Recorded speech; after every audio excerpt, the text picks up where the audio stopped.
एक सरसब्ज और पुरस्कून गांव में, जहां सुबहें परिंदों की चहचहाहट से शुरू होती थीं और शामें धीरे धीरे अंधेरे में ढल जाती थीं, एक सादा सा घर था। उसी घर में रहती थी एक मेहनती लड़की, फायजा। फायजा के ख्वाब उसके गांव से कहीं बड़े थे। वो अक्सर आसमान की तरफ देखकर सोचती है, क्या मैं भी कभी कुछ बड़ा कर सकूंगी? फायजा के वालिद काफी अरसे से बीमार थे। घर का खर्च मुश्किल से चल रहा था। उसकी माँ दिन रात मेहनत करती, मगर फिर भी जरूरियात पूरी ना होती। फायजा ये सब देखती और उसका दिल दुखता। वो सोचती, मुझे कुछ करना होगा अपने घर के लिए, अपने ख्वाब के लिए। गांव की औरतें कभी कभार उसके काम को देखकर कहते, ये लड़की तो बहुत हुनरमंद है। मगर तारीफ के साथ साथ तनकीद भी होती है। इससे क्या होगा? ये सब तो वक्ती शौक है। एक रात फायजा ने अपनी माँ से कहा, उम्मी, मैं अपना सिलाई सेंटर खोलना चाहती हूँ।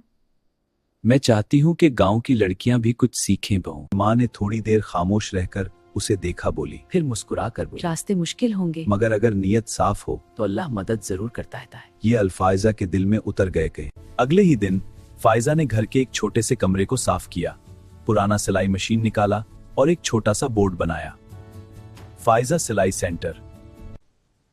मशीन भी अक्सर खराब हो जाती थी।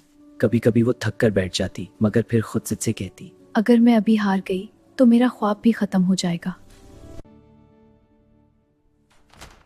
बेटा, अगर तुम ये अच्छा सिल दो तो मैं और लोगों को भी बताऊंगी। फायजा ने पूरी मेहनत से वो कपड़ा तैयार किया। हर सिलाई में उसने दिल लगा दिया। जब वो खातून कपड़ा पहनकर बाहर आई तो सब हैरान रह गए।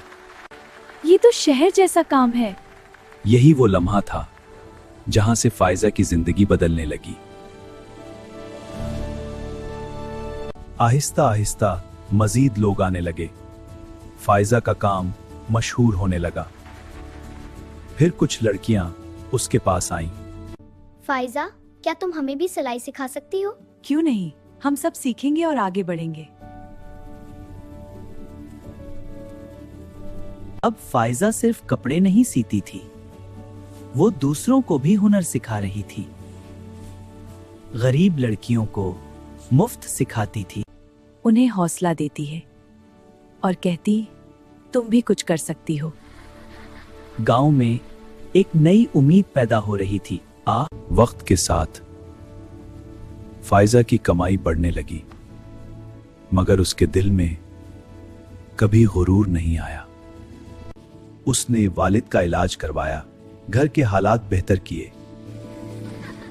और कई लड़कियों को खुद मुख्तार बनाया। वो हर कामयाबी पर सिर्फ यही कहती, ये सब अल्लाह की मेहरबानी है। चांद साल बाद फायजा का छोटा सा कमरा एक बड़े सिलाई इंस्टीट्यूट में बदल चुका था। दूर दूर से लोग सीखने आने लगे था। लोग कहते थे, ये सिर्फ सिलाई सेंटर नहीं, ये ख्वाबों को हकीकत बनाने की जगह है। एक दिन फायजा अपने सेंटर के बाहर खड़ी थी। उसके चेहरे पर सुकून था। उसने आसमान की तरफ देखा और मुस्कुराकर कहा, या अल्लाह, शुक्रिया। मैंने छोटा शुरू किया था, मगर आपने मुझे बहुत आगे पहुंचा दिया। सबक, मेहनत, सब्र और सच्ची नियत इंसान को वहां ले जाती है जहां वो सोच भी नहीं सकता।